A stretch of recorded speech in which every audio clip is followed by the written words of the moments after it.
Greetings and welcome to the Thirsty Mage, the podcast whose participants have developed a case of hemophobia as a result of playing a particular demo. I'm your host David Lloyd, and yes, this week we got to play a game that has more blood and guts than the opening cinematic of the Blade movie starring Wesley Snipes. This week our trio managed to get onto the Diablo IV beta, and we have some expert opinions on what we've seen so far. If you had a chance to join the beta, you may have seen this druid running around leading a pack of werewolves. It's Jordan Rudick. I wish I had developed. I don't even know if he has that skill. I turned into a werewolf and I turned into a werebear, but I didn't have any minions. And I do like my minions, but I'm going to save the minion play for when I start my necro. So yeah, I looked up a quick. I was like, what does the druid do? And so I looked up a quick video, and I'm like, okay, he's got like two werewolves running behind him. Looking pretty boss, so I figured that was the main mechanic. So he's kind of a jack of all trades. I feel like he has magic, he has like melee, like close up physical attacks, he has minions, he has a little bit of everything. So I like the idea that you can kind of play however whatever kind of style you want to go with it. And I think that's what attracted me to the druid in Diablo 2's expansion when they introduced those two new characters. I really liked that. I could play, 3 or 4 different druids, and it all felt like a different kind of experience. So, yeah, I didn't look up the necro, but I'm assuming that there's a lot of undead minions doing this guy's bidding. It's Casey Gibson. Howdy ho! Yes, well, I wanted to make a note, and then you guys kept going of Jordan's line of "I'll keep the pet play for my necro play," and it sounded weird. Yeah. But yes, you with the necromancer, you do have some demons and minions helping you along the way. But yeah, it's without getting too much into it right off the bat. But yeah, it seems like there are a few different ways to play. You could rely on the minions, you could rely more on some ranged attacks and damage over time. But seems like you can get some sort of melee type abilities as well. So yeah, it seems like it's going to be good fun. Mm-hmm. Well, I shot arrows and got drunk, so I had a good time. Are you talking about just in your living room, or was that in the game? I'm gonna leave that up for interpretation. But... Yeah, that's right. No, it's the Diablo 4 beta. I guess so. The people who pre-ordered the game, and Casey, you're one of them. So this is your second go with the beta. But I guess a few weeks ago, the people who pre-ordered the game got access to like a pre-beta, I guess. And then the one last weekend, as of this recording, was the one that was kind of available to anyone who was able to go on.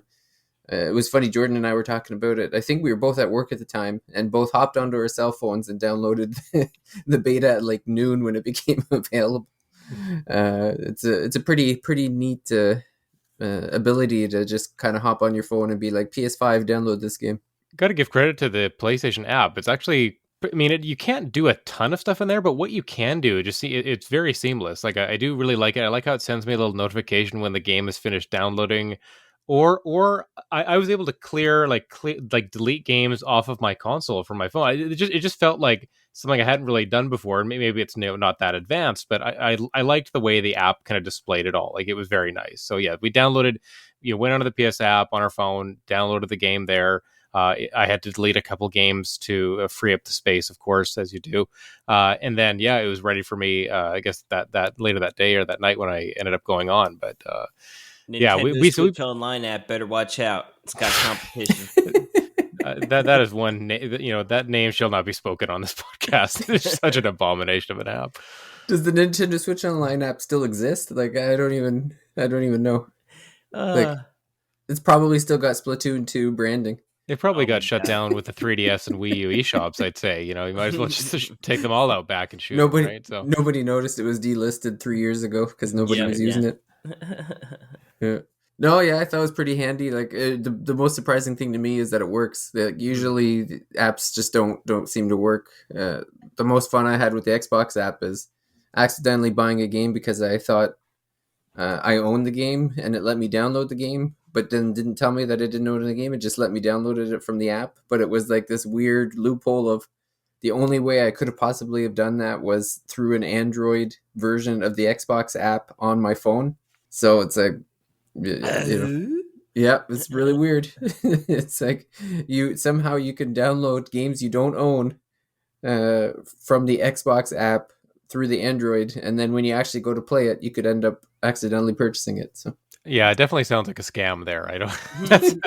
That's not intentionally reader friendly or player friendly no, or consumer friendly or anything like that. yeah, So we both played on PlayStation 5. Casey, were you on PlayStation? You're on PC? I played PC. You did, okay. So I'm curious about your experience, with keyboard and mouse, obviously, where we were on console, and just to kind of compare the two, because, obviously, growing up playing it on PC, first game, second game, the third game I probably would have dabbled. I would have started playing on PC, but eventually played I think I ended up reviewing the Switch version of Diablo 3 as well, and kind of dabbled with some of the console versions along the way, but I guess I always felt like PC was like, just felt more natural, would be the home for this game. So how did your experience on PC go from like logging into the game to just a minute to minute playing of it?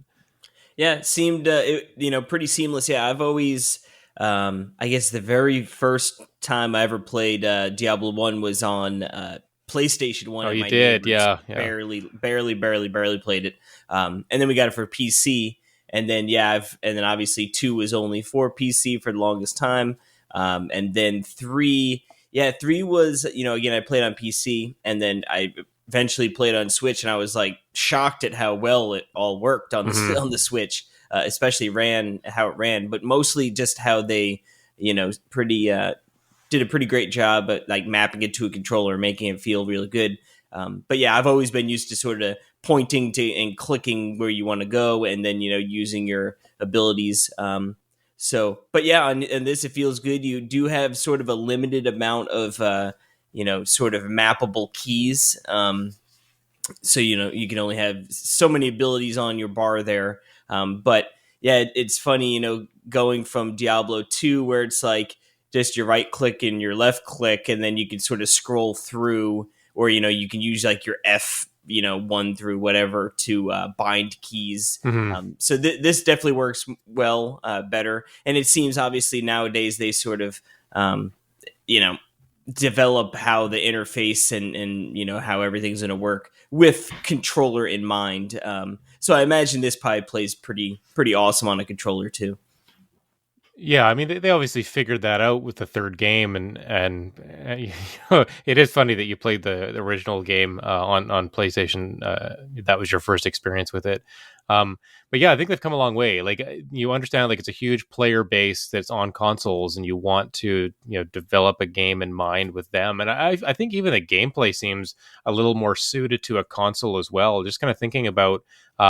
The default perspective of the character, the way abilities are assigned to the buttons and everything, it just prompts, menuing, everything seems very simplified or streamlined, I guess might be a better way to say it, compared to some of the other games. Like I just look at my inventory and I think like, oh, it's so much easier to navigate than it might have been. And again, because I don't have, I'm not using a mouse on my PlayStation, obviously, so I'm able to kind of flick through and put equipment where it needs to be, go between the menus. There's just not that many menus to navigate anymore, and I think they've really tried to make the game more approachable for everybody. It feels more action RPG-ish than maybe it had originally, or I guess Diablo was almost its own genre before, but it seems to be a little bit more just slotting into a kind of more traditional action RPG. I don't know if David, if you kind of felt the same way, having experience with those genres as well. yeah. Like I don't know if the first two felt more like CRPG ish in a sense, but I definitely it feels like playing a little bit of three and then playing this demo that it definitely feels like an action RPG to me. It almost reminded me too of like almost like an MMO Mm-hmm. style with Mm-hmm. like the key bindings and stuff. Like because it was, I'm sure they all learn from each other, but the way that I was like using the controls reminded me of Final Fantasy 14 on like playing it on the PS5 to a certain extent, like using like the R2 and L2 and the face buttons for all the movements and kind of running around. But yeah, like definitely, having played a lot of CRPGs last year, it's definitely got a different feel. It's like a lot more fluid, a lot more like there's no pausing or anything. It's like you're always in the action.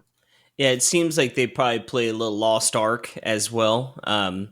which is it's an MMO, but it's sort of plays like a Diablo-esque game, that sort of perspective and sort of just slaughtering enemies. But it'll be interesting to see because Lost Ark being an MMO, you saw people sort of in the town, sort of like this game, right? In the city and the different towns, you do see some people sort of congregated up that aren't quote unquote like partied with you at all. And then when you sort of venture out of the town, it becomes more sparse. I have seen a few people running around that weren't in my group, but a little bit more isolated out in the world. But and that's sort of how it felt like Lost Ark. You'd see some people and things like that. So I think they probably took some sort of motivation or some inspiration, I guess maybe is the word, within that, which I think is good because, some social aspects are good. Obviously, they're going to try and find a way to monetize it more, which, with the battle passes and stuff. So hopefully they're not too egregious. Yeah, but I don't think we've heard any, or I haven't noticed any announcements of what the battle passes will look like content or cost-wise.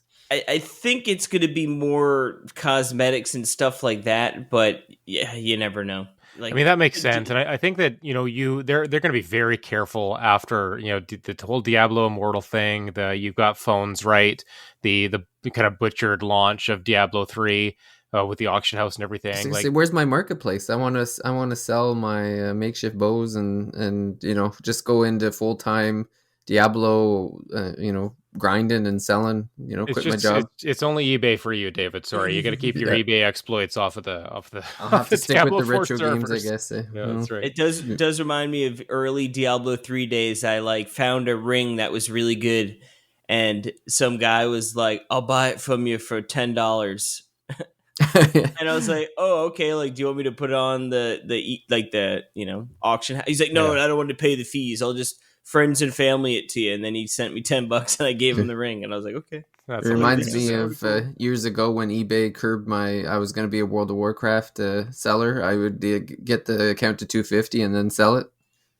I remember I'm pretty sure it was World of Warcraft that did that, and then eBay put the kibosh on selling your account. Yeah, because it was against terms of service. So I remember back in the day, you could sell Diablo 2 items too, which I think was technically against service, but yeah, it was a lot easier, I guess, or a lot more difficult to track that kind of thing. Everybody was selling Sajas, right? Like, you go, I'm just going to buy 10 high runes and then just go trading.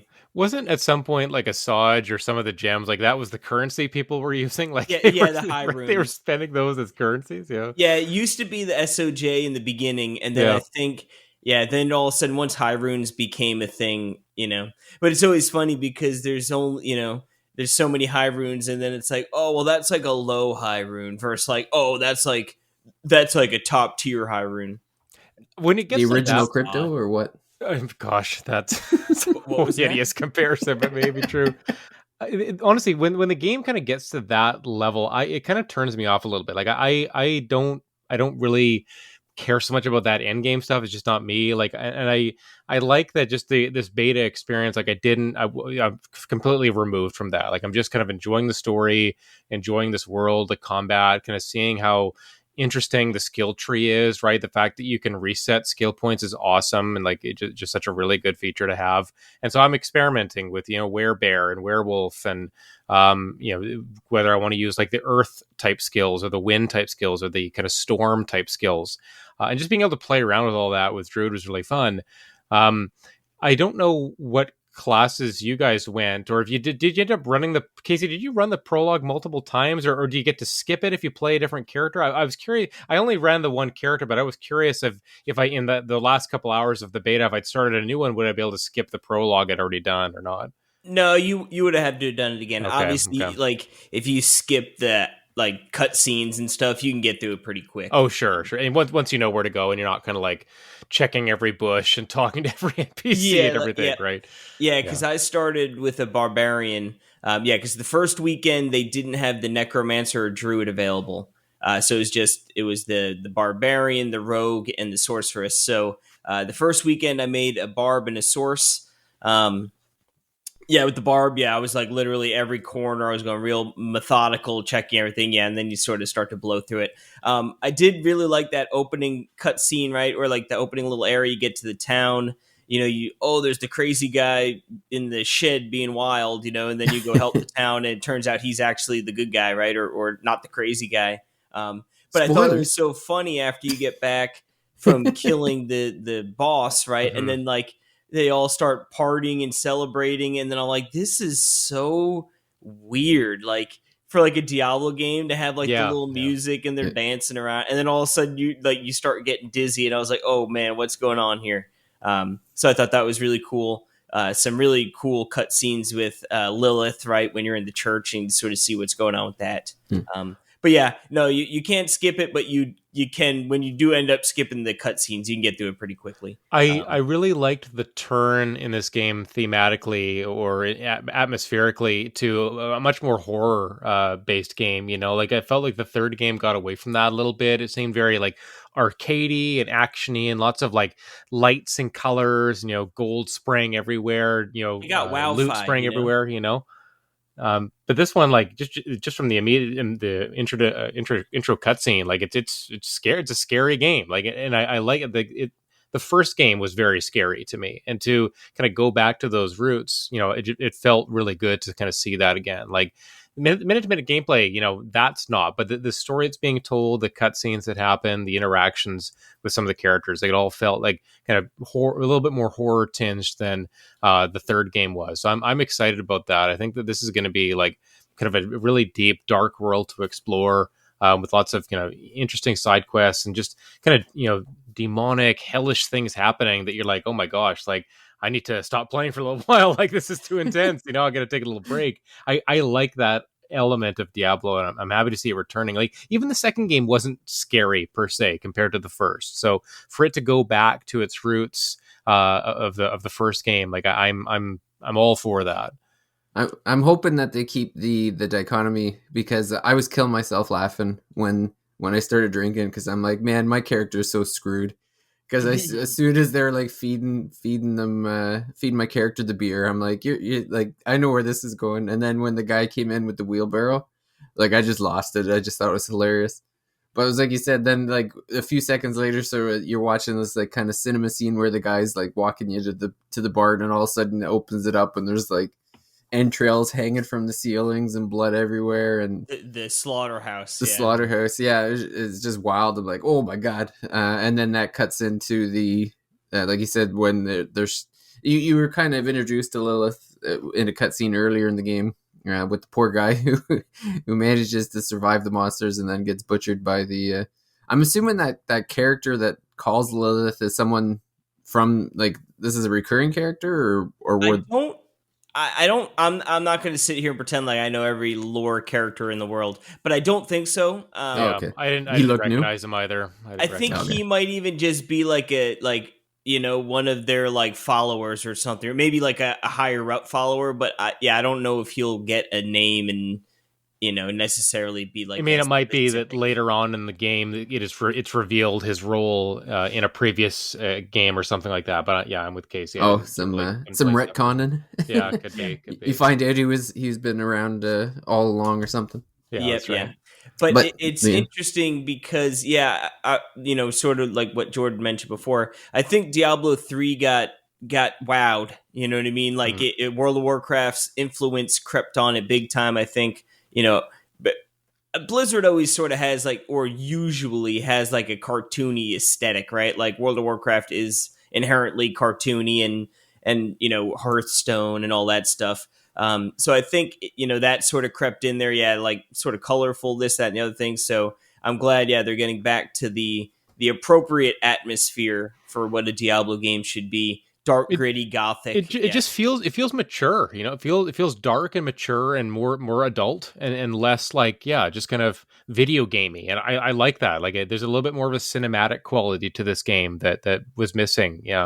The second game had that a little bit. I don't remember too much the cinematics of the third game, but this game, it just felt like as much as you are playing it, you are also watching it. You're watching things unfold. You're kind of edge of your seat during the cutscenes. What's going to happen.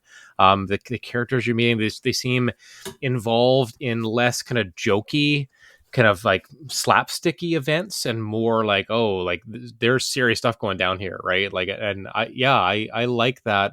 I like that turn for this series. Like, I think that's smart. I think it's going to hook a lot of people in. I think it's going to kind of differentiate this game from others that have come out that kind of try to walk that line of kind of fantasy and humor. If this game goes pretty dark, without being like absurdly dark, but more serious tone to it, I think that'll hit pretty well. This beta really sold me on the game, guys. Like, I wasn't even really expecting to play the beta necessarily. I was probably just going to pick up the game because a bunch of buddies are working on it. I've mentioned before that I have a friend who's working on the game. Because you're a Diablo junkie, and we know the real reason. Exactly. Like, but funny is, like, again, what Diablo has become, this idea of like running the game constantly, just going through it, trying to get the best loot and going through all the difficulties. I don't care about that. I want a long, kind of lengthy, padded, main story with interesting side quests that I can put like 60 to 80 hours in, and then, maybe occasionally dabble with friends. Like, I don't care to like get to level 100 and keep looking for the best gear. I don't want that. And what I'm hoping is that we're going to find out that the game has a way of catering to both of those types of players, and I think they have to do that, just for the longevity of it. Like, you are going to have some kind of battle pass. There's going to be some kind of online. There's going to be an expansion that adds new characters and brings everyone back in. Like, that method is working well for them, right? Like, the idea of, an expansion that adds one or two characters, everyone gets excited about the game again. They announce like a new act or a new world. Act 5, dude. That's still so good in D2. Yeah, it's really, really good. So like, I'm excited to see what happens with that as well. That'll get people back in. But yeah, this I think this game's going to be huge. I think it's going to be the game of the summer. I think it's obviously, you've got Final Fantasy 16 coming out, a few weeks after this game, but I think a lot of people are still going to be playing Diablo, and it's good that those the fans of those series won't overlap too much. But yeah, I mean, I can speak for Casey and me. We are definitely going to be playing Diablo when FF16 comes out. And not to say we won't play both, but yeah, I'm going to be pretty stuck in this one, I think. Yeah, I'm never playing Final Fantasy 16. There you go.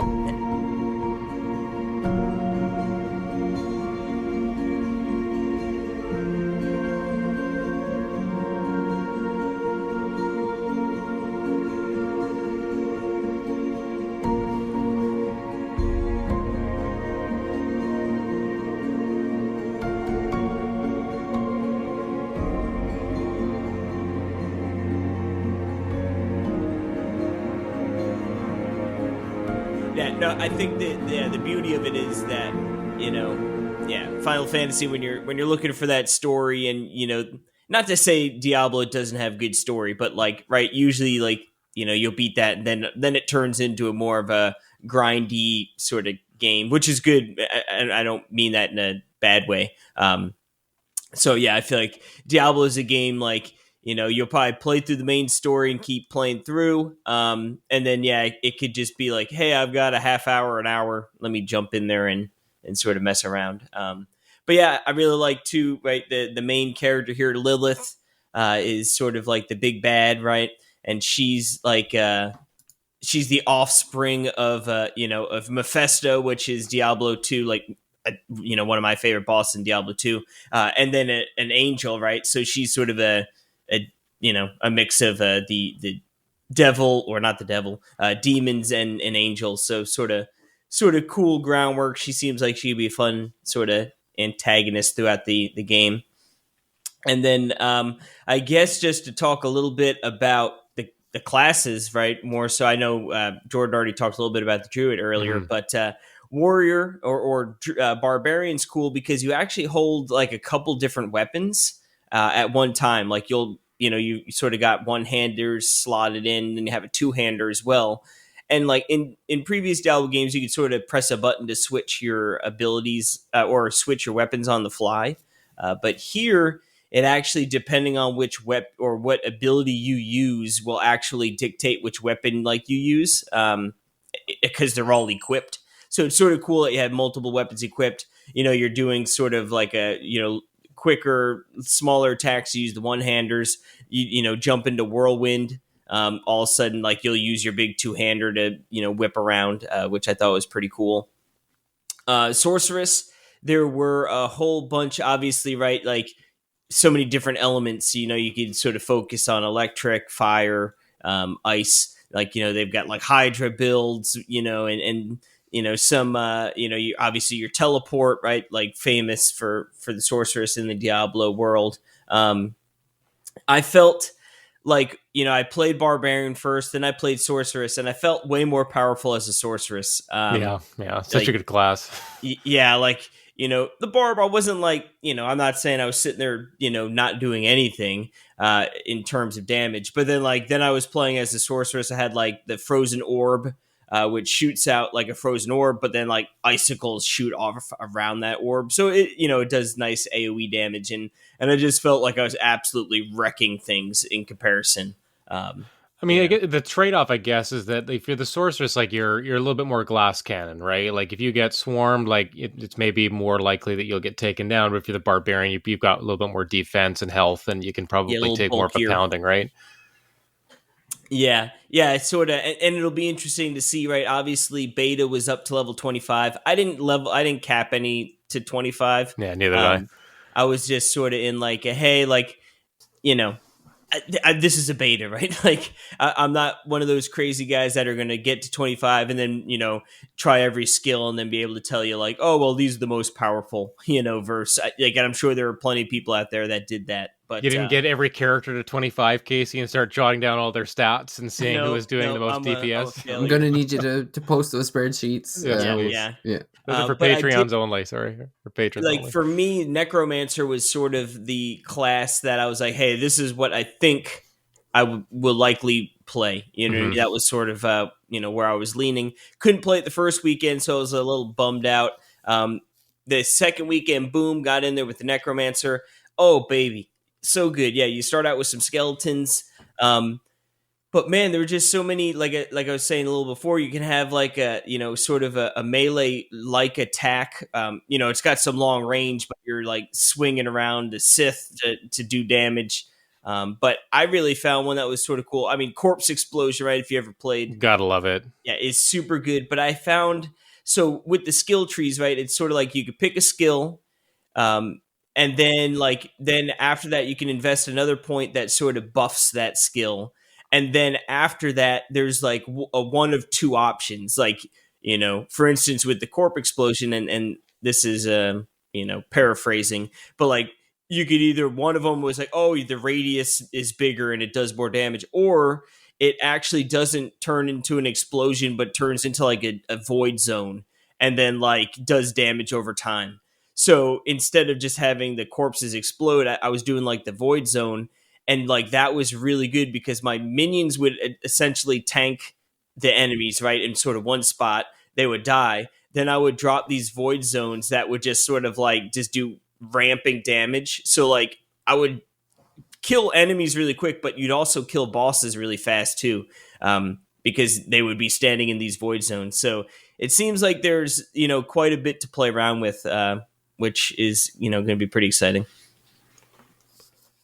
Yeah, it's funny. It seems like I'm the only one that went with the rogue from the sounds of it.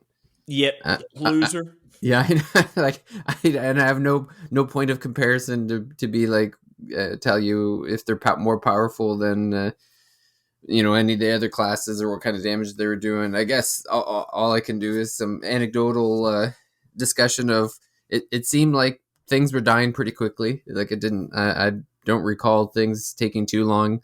The bosses, I was just kind of eating through them pretty quickly. I always seem to kind of go towards the rogue characters in most games, so I just figured it seemed like the most natural for me. Love the speed of the rogue, I guess. Like there's being able to dodge very quickly and kind of roll around and shoot from afar. Usually I would kind of see them come onto the screen and then just start firing away, because like you don't have to worry about aiming or anything, right? It's just like an auto aim, so I just kind of sit back and hit the button, let the arrows do their work. So what kind of abilities did the rogue have? Like it seemed kind of a mix of like the Amazon from Diablo 2 with the assassin, or I think it's called assassin, because you had traps, right? I don't know if you used any of those skills or not, but I stuck to, like, when I was unlocking skill tree stuff, I was mainly sticking to the kind of offensive moves, like mhm. the like, you know, you can get like a homing arrow and uh the wave where you're like firing off multiple shots of arrows at any given time. And it was funny too because like I wasn't really paying attention to I was just kind of firing arrows, and I'm like, man, it seems weird, like I can just do all these skills, and is there not like some kind of cooldown thing or anything? Like, I just felt like I was firing arrows all the time.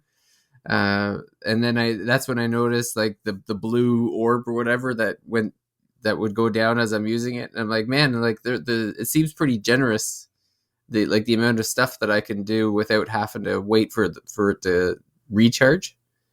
So I don't know if I know I was kind of I don't know what the term would be, but you know, an enemy would die and I would kind of relish the victory for a second usually. So, you know, maybe my showboating or gloating between kills was affording me the time to get my skills back. Usually I do like a little moonwalk backwards dance after the big kill. So I don't know, but again, in game or real life, right? Maybe both. yeah. Yeah. Well, you know, I'm just getting ready for like the VR experience. So, you know, you got Yes, to get your, exactly. yeah. I wanted to ask, so the druid had a spirit ability as well. So in werebear form, you would quickly turn into a bear. You'd smash the ground, like hit all the enemies around you, stun them sometimes.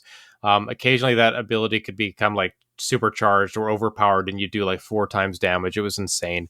It was just so powerful. But I can only do 2 or 3 of those ground pound smashes before my spirit meter would run out. I wanted to ask Casey about with sorceress, if you are doing like a lot of spell spamming, like is your spirit running out? Do you have like does it recharge pretty fast? Like I guess my character only used spirit for this one move that I can remember. So most of the time I wasn't really relying on that secondary kind of mana spirit meter. I was just kind of focusing on health, and even health. I want to talk about that in a little bit, but the way you acquire new health is pretty interesting, or more health potions, I guess, is pretty interesting too. Mm. Yeah, Casey, how did the sources work in terms of like mana or stamina? Yeah, so usually, so like the nodes, right? Like when looking at the skill tree, like the first node would be sort of like a builder of some sort. So like using that would be you know, sort of building mana back, I believe. Hmm. Just I guess I don't want to say with a million% certainty, but I'm pretty sure like that first, because I know with the barbarian it was something like that first node would be like your builder, and then like your other abilities would spend it. Okay. And I think the sorceress was similar, unless if it was mana was just over time. But I think it was tied to sort of like, hey, use this first, you know, sort of weaker ability that sort of, you know, will build up your mana so you can do like the more, you know, devastating attacks. But Yeah, I gotcha. That sounds pretty cool. I like that idea of kind of charging up to yeah, like the get your builder special abilities. spender model or whatever they call it. Yeah, because I mean, the idea of, and I think they've kind of figured this out a little bit, or can understand it, sure, from a game design standpoint. Like people don't want to be waiting for meters to recharge. You know, again, it's not an MMO, even if it has like some roots in there or some mechanics that it's borrowing. Like, I think that kind of something I noticed about this game is very snappy. Like you don't need to do a lot of inventorying. You don't need to do a lot of worrying about potions or managing your meters, right? Like I was playing on I think there were 1 or 2 difficulties. And I was playing on the slightly harder one. And I felt the game felt like a good challenge. I think for especially like maybe a couple hours in, I don't know if David, I don't think got to this point. Casey might have, where you go into the mines with this girl and this soldier, I guess. He ends up leaving you, and you're chasing down this girl's mother. And you end up finding her kind of at the bottom of the mine shaft, and she's been kind of taken over or kind of hypnotized, I suppose, or won over to the cause of Lilith, and so she becomes almost like a necromancer herself, summoning demons, I guess, or spirits. And that fight took me a couple tries. It was pretty tough, but I guess I was going to say that the way that you acquire new health potions is interesting. You're not picking them up per se, by defeating enemies, or especially stronger enemies, they'll occasionally drop these kind of red health like orbs or charges. charges. Yeah, so you start off the game with 4 health potion charges, but as you expend them, you can pick up more charges, and I guess up to that maximum number. And then you can upgrade your potions, right, to make them stronger. I think to give you more charges as well, based Yep, on that stuff you're at the doing in the world, alchemist in right? town. Yeah, that's right. And what I liked is the way that you upgrade the potions. It felt a little Dark Soulsy to me, like kind of upgrading your Estus flask in that way. Like you always have potions, and sometimes you get more charges of them from fighting enemies, right? But the fact that you can make it stronger, I liked that. The idea of kind of making your potions stronger. I always think that's like a meaningful objective in the game. So that kind of crafting, I like that idea. I want to do that. I'm going to pursue that, obviously, because the stronger your potions are, the longer you can kind of spend out in the world. The idea there were, I missed this. I probably read it too fast. I wasn't really paying attention, kind of just running through the game. But there's things you can do to kind of improve the world, or kind of improve the state of things, and you also get points for doing that. Casey, do you know what I'm talking about? Or David, maybe? Not exactly. Okay. No. To be honest with me, like if I'm just talking out my butt here, maybe, but I yeah, don't know if you're talking out your butt or if I just overlooked it, because once I sort of got into that main town, and like there were a lot of people trying to tell you spiels, and like there's a lot of people there. yeah, they're trying to sort of, hey, go talk to here. This is the person that sells you armor. This is the person that will, alchemist, will boost up your potion and stuff. And I think eventually I was just like, I don't care. You're like inundated with tutorials, and you're like, this is a beta. I don't want all the tutorials right now. Like at the For me, it was game just starts, who can I kill? Who can I kill? That's right. That's all I want to know. Who can I kill? But it's sort of cool, right? When you get to that first major town, it like, right, I guess, and my most experiences with Diablo 2, so that's where I always sort of go back to for reference. Yeah, me too. But right, when you go in Diablo 2, like it was sort of randomly generated, but like there was always like a beginning and an end, right? And like this one zone will always lead to this next zone. It's just a matter of finding the exit, from that area, and like, in between there'd be random stuff getting in your way and things. This, I don't know, like, right? Like when you go out of town, it's like, oh, well, I could go up over to the right and then work my way north, or I could go and work my way south, or, you know what I mean? There was a lot of different areas you could go and just sort of explore. Mm-hmm. Now, I don't know if they're always going to be sort of like, previous games where it's like, hey, there's an entrance and an exit, and the in between sort of random, or if this is more like, hey, like the areas would be more crafted, since like this, more of an open world. But yeah, it seemed like, hey, go in any direction, and there's, sort of like D3, there's different objectives, right? Like, oh, I stumbled across a scenario, stand on these 4, big, essentially 4 buttons, right? And then as you're doing it, it's like draining blood to load it up, and enemies are attacking. And then, if you kill a certain amount of enemies before it all happens, you get extra bonus. And they like to throw those little mini objectives and stuff in there. Yeah, I came across one of those as well. We were defending like a caravan, or like a series of like supply trucks or something like that. And then another druid came along, actually, and he was focusing on werewolf ability. So he's like chopping up all the enemies, and I still had my kind of just more basic like earth magic I was shooting out. Yeah, that's right. Yeah.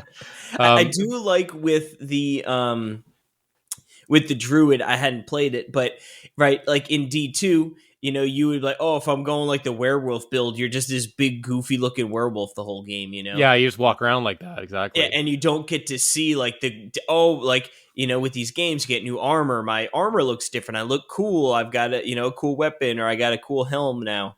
Where like, oh, I'm just a werewolf. So it's cool that like in this game, if you use a werewolf ability, your character will automatically shift into that werewolf, and then like sort of phase back out.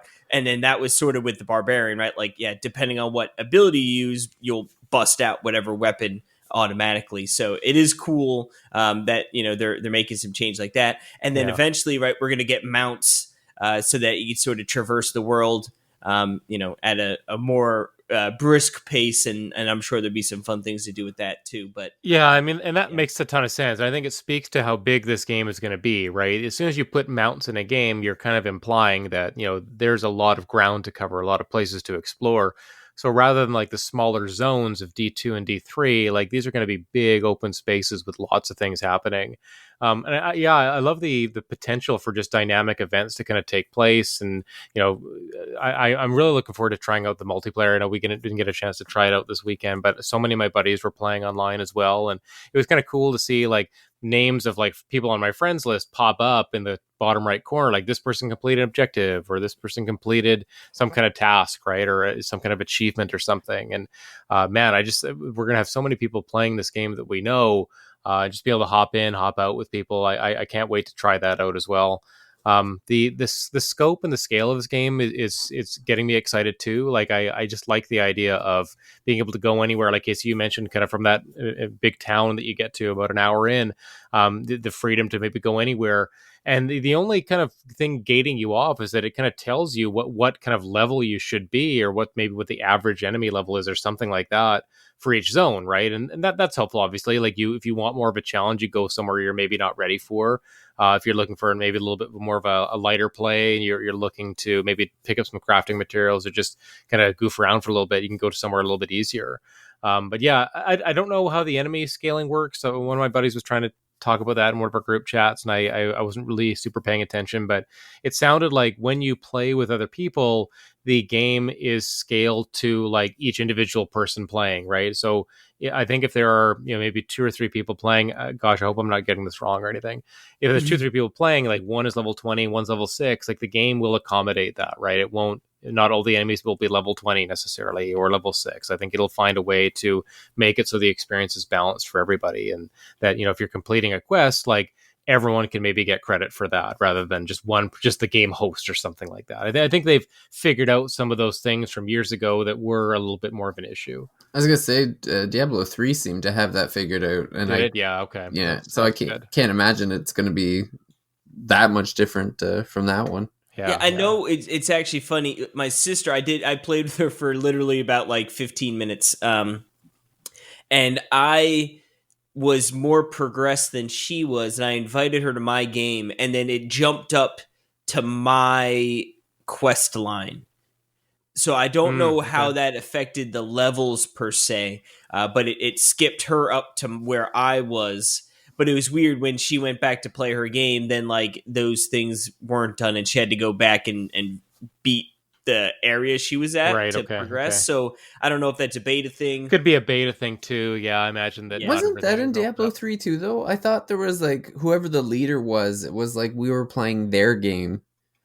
It might have been. I don't know. At D3, like I said, my time generally, I go back to Diablo 2s because I spend so much more time with that game. So I'm not sure on D3 exactly. Yeah, I could be wrong, but I thought when we jumped into someone's game, it's like, okay, we're progressing their storyline, but then when we hop out, it doesn't, like, it's not affecting any, like, we still keep the levels that we earned and stuff, but I don't remember any, like, I remember having to go back to do story stuff where I was like, man, we just did this like 20 minutes ago. Like, why am I redoing it? But then I guess like I knew where to go at that point, I guess. But yeah, like I said, it could be wrong in that, but that's from my memory. It feels like it was probably like 2 years ago, but it feels like 10. Like that's there's been so many games in between. It's just incredible. In terms of the story or just events that took place, like what really stood out to you? Is there a moment in the game, maybe outside of the cutscenes, which I think we all agree were pretty impressive, like just kind of minute to minute gameplay? Was there something that jumped out at you as like, oh, this is really cool, or oh, I was kind of surprised by this? Like, was there something that stood out for you guys as kind of being particularly memorable? I guess, well, I mean, for me, it was just that the Necro is as much fun as it is. Like I said, that it's good to, have a character in mind. And then when you play it, it clicked the most. The first weekend I played around, and then the second one, like that was actually one I was like, honestly, I was a little busy running around, but I was like, if I was off and just sitting at home, I could actually see myself, leveling this up to 25. But I guess I really sort of like the mini dungeons that they had sort of scattered about, right? Like they weren't everywhere, but they're pretty common. And then you'd go in and there'd be a little objective, sort of go open up these two things to open the door. Then you work your way through, and then you fight a boss. And then you can teleport out. So I'm excited to see more sort of set dungeons, and it'll be really exciting to see how those sort of progress, especially, when we do get to higher level content. Are these going to be, are there going to be big sprawling labyrinth ones, or are they all going to be sort of more short, bite size, but, maybe pack more of a punch kind of thing. So I'm going to be excited to see how that plays out. I was mostly surprised by how polished the experience seemed to be. Like, I get that it's not that far from the true release, and that you'd probably want to put your best product out, but it's still technically a beta and an online experience at that. Like, usually, you get into things like this, you might get like booted out, or the game just crashes, or you're just like walking around and seeing bugs all the time. But it felt like it was ready to go. Like I didn't really come across anything. Ain't no Bethesda game. Yeah, that's the thing, is like I don't remember. I don't think they didn't delay. Like they didn't announce a date and delay or anything. Eh? Like it's always no. I don't know if they at some point said like 2022. But it was never like November 2022. Yeah, they never had a solid. They never gave us a day. Yeah, they never gave us a day. Yeah. So yeah, like it pretty, like in this day and age where these kind of big budget titles always seem to get pushed back. It seems like a really polished piece of material for kind of more or less reaching like the deadline that they had kind of given us to a certain extent anyway. Mm-hmm. Yeah, no, I agree with that too, David. I think that this game, even if they've been working on this for a long time, obviously, and I don't think they were going to put out the beta so much to like for bug testing as much, but more like try to test the servers, obviously, make sure that they're going to hold up, and also just to give people like their first experience with the game. Like this beta is going to sell a lot of people on this game. A lot of people are going to play something smooth like this. And you referred to it as a demo, and in a way, it is a demo. It's a showcase of like what this game can do and what people are going to be able to do with it. And so I think, it being so polished isn't a surprise to me. They weren't going to, this is the big kind of showcase of this game, and they were going to put their best foot forward with it. So did previous Diablos require you to have the PlayStation Plus or the Xbox Live like? I feel like yes. Yeah. I'm not sure, but I feel like yes. I guess that's just another benefit of going PC, is that you don't have to pay for that. The extra. Assuming you don't have it, I guess. Like I have it just because I want the free PSN game. I like getting those free games. I don't know if I've ever played any of the mounting catalog that I have in my PS Plus that'll be taken away from me the day that I cancel. But if I ever do jump in there one day, hopefully they'll all be waiting for me. I've got every Kingdom Hearts lined up that so I can see my my lack of progression through that series. Did they ever give away Ni no Kuni?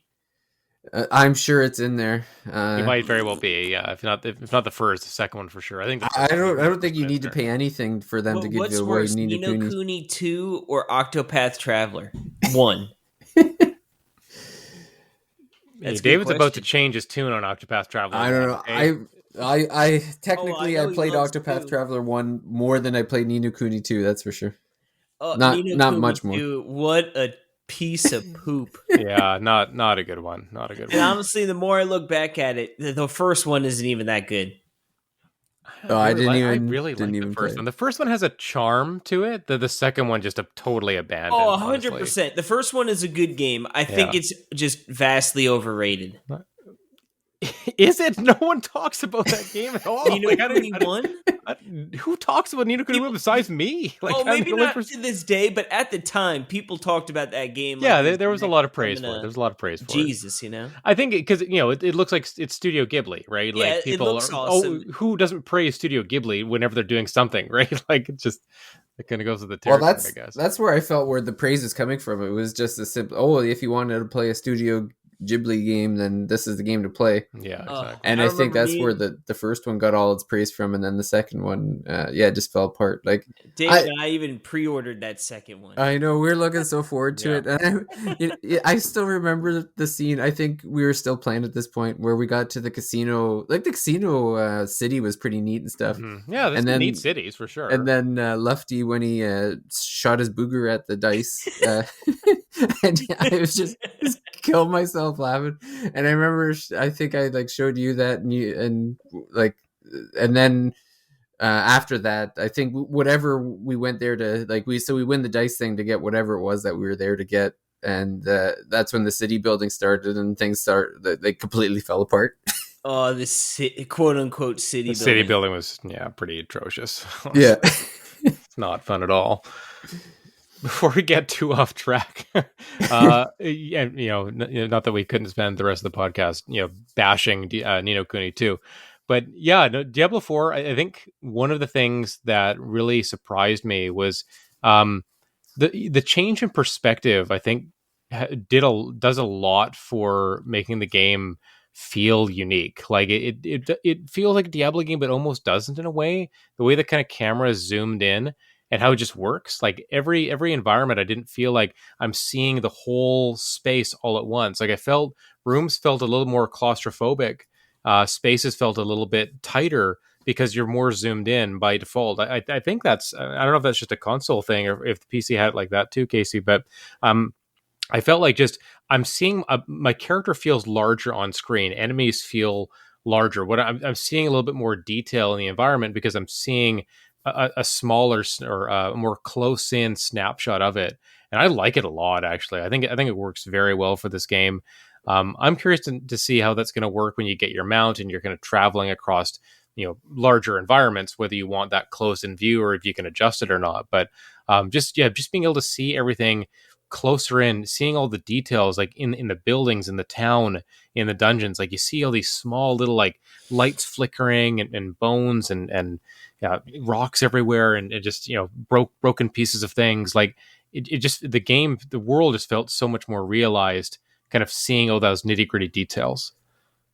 Well, it'll help with the horror aesthetic too, to kind of have the closer in view. I feel like the closer you are, the scarier it is, sort of thing. So yeah, and yeah, exactly, David. Stuff popping out of corners and doors, and I often feel like enemies would just come out of nowhere, or kind of run at me from off screen and be like, "Where did you come from?" Like I thought I'm fighting like 5 or 10 enemies, and then there's like 10 more behind them, and I don't even see them at that time. And I kind of like that you're almost fighting them in waves, and you're not fighting like 100 enemies at once, which again is kind of comical. It's a little bit scarier to know like that there's a hidden wave that you don't see off screen that they're going to come get you next. I like that idea. And well, that was one of the funny things with playing Rogue is the first area where they tell you where they're like, oh, go to the thing to save our friend or whatever. And I went in there and I was shooting people, and then my arrows were going off screen, and I could see like a health meter going down, and I'm like, what am I hitting? Yeah. And that was my introduction to the boss of that area. Oh, God. Was that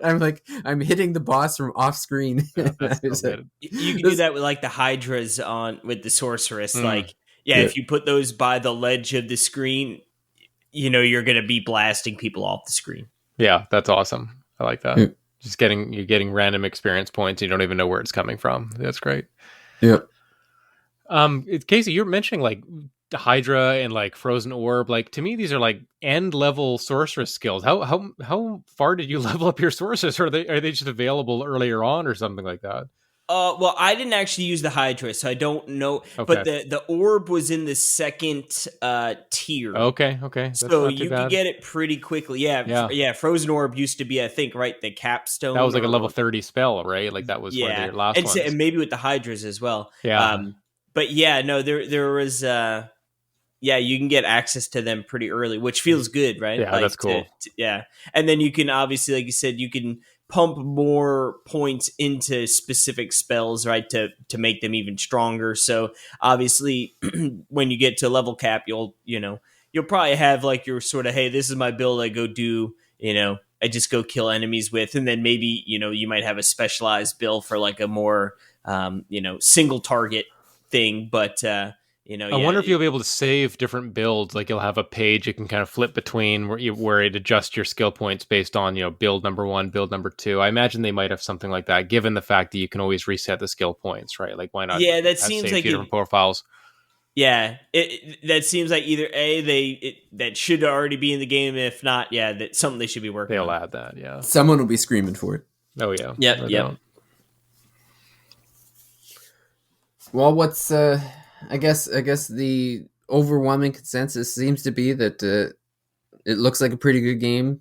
Expectations are high. Hopes are high. What did we say Metacritic wise for this, David? Do you know? Can you look that up? Yeah, I'm curious what we. Yeah. Can I raise my score? Whatever. I want to no, it's locked in. I want to raise feels my like bid. a 9-3 off the bat. Yeah, it does. It does. I don't know what I said originally, but that's man. This might work out well for us because so Jordan, you went with 87. Oh God, no. Yeah, I went with 90. And Paige went with 78. Oh, oh man. Oh, was I not here for that one? I guess. No, I don't. I think you missed the Metacritic showdown for that one. But man, Paige, she was a hater that day, huh? Mistakes were made. It's too scary for her, I guess. I don't know. Well, no, I think at the time she had worked in some and I don't think she was totally off keister with. Like the Blizzard hatred would bring down the score a bit, and I still think that might be the case. Yeah, it's possible. I mean that is out there. Yeah. I definitely had saw some outlets, that took their strong quote unquote stance against them, like and then all of a sudden I saw like the entire team playing Diablo 4 this weekend. So I think I mean I'm sure there's no doubt they'll cover people who are like still, gonna go nowhere near Blizzard. But I think a lot of people have sort of are past that point. I still find this whole Microsoft Sony thing hilarious, that Microsoft's strategy for getting the Activision deal done is to admit how pathetic the whole like Microsoft thing. Like I was like listening to some of the stuff where they're like, our market share is this low and this bad, and it's like, it's probably not as bad as you make it seem, but is really taking the L now worth going to get you the W later? It just seems so weird to me to hear these executives talking about how bad they're doing, and that this Activision purchase isn't going to be that big a deal for them. It's just like, man, like what the hoops you have to go through is like the crap they're shoveling on themselves is just hard to. It's not something you see all the time. Like it's weird. It is just this big extended soap opera now, and I wish it would just get done. Honestly, I think better for all parties involved, even Sony to some extent, if you just get it done now. I think they were pretty well there, because I think I don't know if it was all of Europe, but I think the UK authority like approved it or something, and it seems like the Americans are going to approve it, so it doesn't. Just a matter of time. Yeah, it's just a matter of time, and out of the whole thing, all that's going to happen is that some Switch owners are going to get cloud versions of Call of Duty. Yeah, the real winners in this whole thing. People looking forward to cloud COD. Yeah, if you really needed that cloud version of Modern Warfare 2 on your Switch, good luck with the Joy-Cons. That's all I can say. Someone will play it. So there will be an audience of 1 to 10 or something. I'm looking forward to the rage quits over Joy-Con drift while trying to aim in Modern Warfare 2. Joy-Con drift will be a feature. They'll incorporate it into the game sometime. The 2023 version of modern motion controls or something like that. There'll be I'm sure they'll work in some kind of like aim assist or something, and the Xbox people will be upset at the Switch people because they're getting aim assists, and insults will be levied. So Casey, I meant to ask you. I imagine if you're going to play on PC, you're going to get the game digitally. Obviously, that's really the only option. I'm not sure if I should go digital or physical. Like, do you get any bonus? I'm sure there's some bonuses for going digital. Do you get early access if you go digital?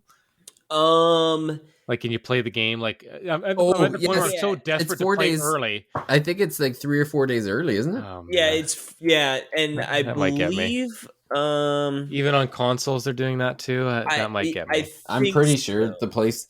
I think when I was at the PS store, and I'll look it up while I'm talking about it, but I'm almost positive I was at the PS store.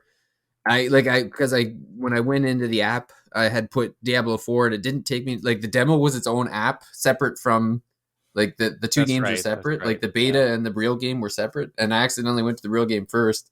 And I'm almost certain it said that if you pre-order the game, it's like you So get it access like 3 days early or something. I'm looking Give now. it to me. Give it to me. So this is PC. And if you need to download the digital deluxe edition Okay, to digital get deluxe. 4 days early, which is, I believe, $10 more expensive. Okay. If let's see, pre-purchase on the PS5. So yep, similar. Same If you thing, buy the yeah. standard edition, you get a few extra little knickknacks. If you get the digital deluxe, yeah, you get the 4 days early plus like a mount and some extra Yeah. armor and stuff. And then there's like a super deluxe one, but Yeah, it's 120 American before tax. The For the deluxe digital version. deluxe, no, that's got to be Yeah. the super expensive one. I'm looking at the so $90 the one. standard is $70. Yeah, the 90 US. doesn't get you anything. There's no extra days for the $90 one. No, I'm Yeah, looking no, right the now. $90 one you get 4 days early. Yeah, 4 days. Really? Yeah, Because give me a second. I'm at the PS store now, and it says standard. You get the game, you get the Yeah. light bearer mount, you get the faith mount armor and cross game items for $90. And then for sorry. $120 you Is get this Canadian pricing? I was Yes. looking at I was looking Yeah. at the American. I'm looking pricing at thing. 90, which 90 USD 90 US, is the yes. second. Oh, okay, That's yeah. right, So that's for it. 120 of Canadian, you get the early access. Yeah.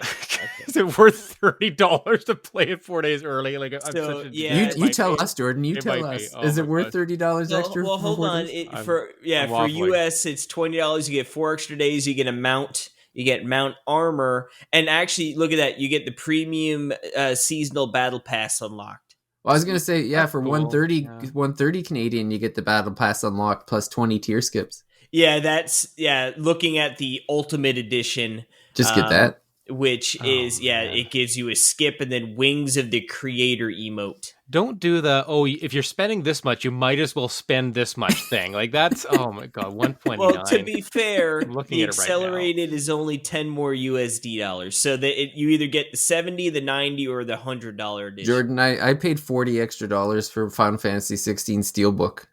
Yeah. So and a map on a napkin. So how cool! you're talking to the wrong guy about. I need to see this mount. I want to see how cool the light bearer mount looks. Looks like, do you want to be one of those guys like you're just a pompous jerk, like you're running around the world like, oh yeah, I bought the Ultimate Edition, look how stupid my mount looks. There goes dude, Jordan on his mount, and he's using his Wings of the Creator mode at me. What a That's what jerk! happened with World of Warcraft Classic when they added in the store mount, right? Because Classic players were very anti store in general, right? Yeah, they of wanted course. it like the old days, so they had for the expansion pack, there was like, hey, you could buy this, we give you a boosted character and a mount, and then people fly around on these mounts. And in Warcraft, they have some emotes where you could like slash wave, right, or like slash high five. There's one slash spit where it'd be like, so like, you run by and it'd be like, Casey spit on David, So That's awesome. the community rallied, and anytime they saw someone with a store mount, they'd slash spit at them. So like all these people like just getting spit on, they don't know why, and then they took the emote out of the game. Oh, Spoil sports. Yeah, God, I might be going digital now. Yeah, but I did the $90 second tier one so I could play the 4 days early because I am indeed a jabroni. Yeah, I might be joining you. I need to think about like, okay, what other and you game? get the battle pass. Like, let's be serious. I would probably buy the first battle pass regardless. So yeah, the fact that they're just throwing that in, I mean, gosh, that's a good reason. That helped, right? Because Yeah. the battle pass presumably would be anywhere from $10 to $20, I'd be guessing. Like, I'm curious how long a season is, right? The premium seasonal battle pass. Like, how long is Dude, that? I still get gonna last? emails from like Diablo months, Immortal, probably. and they're like, "Join Diablo Immortal season 38." I'm like, Jesus, dude. Yeah. I'm like, Didn't the game just come out last year too? Oh, it's been a while now, surprisingly. Oh man, I think so. Let's see when. But yeah, I was like, Jesus Christ! I guess they had seasons are like a few months long. Yeah, mobile seasons are always going to be Yeah, I pretty guess short, June I guess, right? 2022. Wow, yeah, it's only not even been a year. Not even it's a weekly season. Yeah, hold on, let me see. Casey, it just feels like 3 years in your life. That's how long they've been messaging you about this stupid battle pass. Let's see. Join through season 11 battle pass. So yeah, I guess there's every month. What's Every it? month, I guess. Yeah. Okay. See, like that's ridiculous. Even at $10, like you'd have to charge me like $5 for the battle pass to want me to continue to do that max. Yeah. You know? Yeah, yet we're more than willing to pay $20 for whatever Diablo 4's battle pass is gonna be. Like it'll be interesting. Usually, I feel like the seasons on like previous Diablo games, they last a little bit of time. Mm-hmm. But yeah, cool. All those emails, I'm like, Jesus Christ, another new season, huh? That's a lot. I'm so smitten with this game now. Like I was planning to get it like equally because like I was interested, but to support my buddy who's working on it. But now it's like, wow, just playing this game, I'm like, we're gonna get just Casey. I can picture us just zombieing every night, like playing this game so many hours, like dragging yourself to work in the morning, like you bleary eyed, you've been playing Diablo for like 8 hours or something. You gotta work in the morning, like, oh gosh. Like the good old days, man. It is. Yeah, that's right. That's why they invented coffee. What's funny the is old days, my brother and I both were addicted to Diablo 2, but we only had one computer. Yeah. So we would go torture. Hour on, hour off. I like that. That builds of a familial bond thing. And I think that's why that or a lifelong hatred. Right? I could only play it half the time I wanted to play it growing up. But like you learn to savor those hours, Dude, the times when like you look over and it's like, oh man, it's like 1:55 in the morning. I gotta get off soon. You like peek over your shoulder and he's out like a Christmas light. You're like, oh baby, let's go. I'm gonna keep playing this for 4 more hours. Well, this is where now you guys make fun of me all the time for it, but this is where you switch his regular coffee for decaf. Yeah. Right? That or better yet, you get a few bonus hours in there, right? Find some sleeping pills somewhere just sort of crush them up. Here's your coffee. Sleeping pills in the decaf. Yeah. Really put him to sleep. That's it. I have some turkey and wine here if you want to have a snack in between.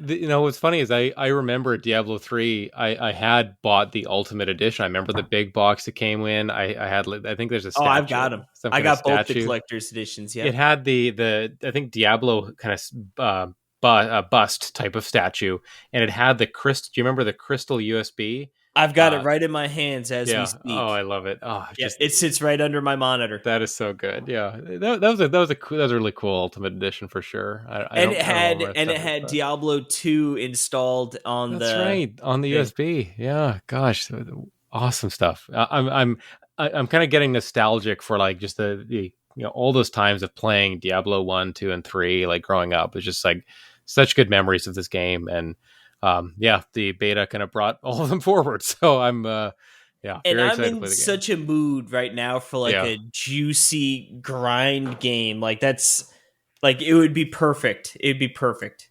Well, I was saying when we did the Christmas, we talked about the gifts that everyone got. Like, Casey, you got me that Diablo-esque game, and it totally put me in the mood for this genre again. Like, I hadn't really been thinking about it until I booted up that game, and I'm playing it. I'm like, I don't want to stop playing this game, but at the same time, I recognize like this summer I'm going to be playing nothing but a game like this. So like, especially now after I've gotten the taste for it again, and I think it's just a thing that comes in waves. Like, it's not the type of game I want to play, every month for the rest of my life or something like that. But you just get a craving for this type of gameplay cycle of like, do the quest, level up, get a new skill, fight a tougher enemy, go to a new part of the map. Like, man, it's so gratifying.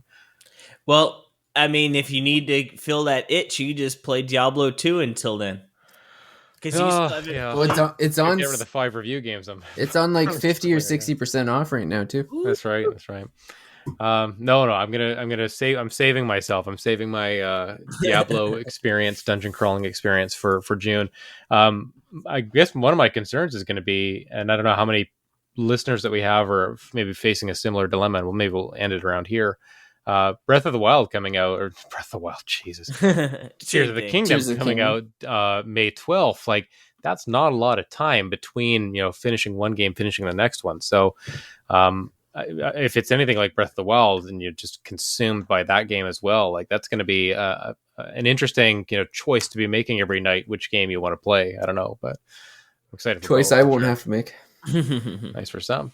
Tears of the Kingdom can go to hell. How dare you? Jeez.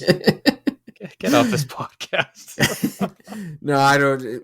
I have nothing against it. I just have no interest in doing it again. That's fair. Maybe we should call it here. I think Casey's ready to conk out. Yeah, well, I did wake up from my hour nap before. That's right. I woke up, we fell asleep watching something. I was like, oh my God, what time is it? Like, I know I set an alarm, Yeah, of course. I was like, oh. Yeah, but this was just a impressions episode on the Diablo 4 beta. I'm curious how many of you out there also played the beta. Did you get really into it? Did you try it? Did it not really grab you? I can't imagine that, but we'd love to hear from you. You can reach out to David via email, david@thethirstymage.com. We're on Spotify. We're putting our podcast on YouTube again. You can find us on your podcast apps. Leave us a review. Let us know what you think about the show. Let us know what you think about Diablo 4. And yeah, I think that'll do it for this week. Dave and I are recording another episode very soon where we are going to talk about another game that we really, really love, that we already talked about a little bit. But Alex from Backlog Battle is going to join us to talk full spoiler cast for Octopath Traveler 2. And that's coming up pretty soon. So I think that'll do us for this episode. So thanks everybody for listening. Have a great evening, and we'll talk to you again soon. Bye for now. Adios. Bye.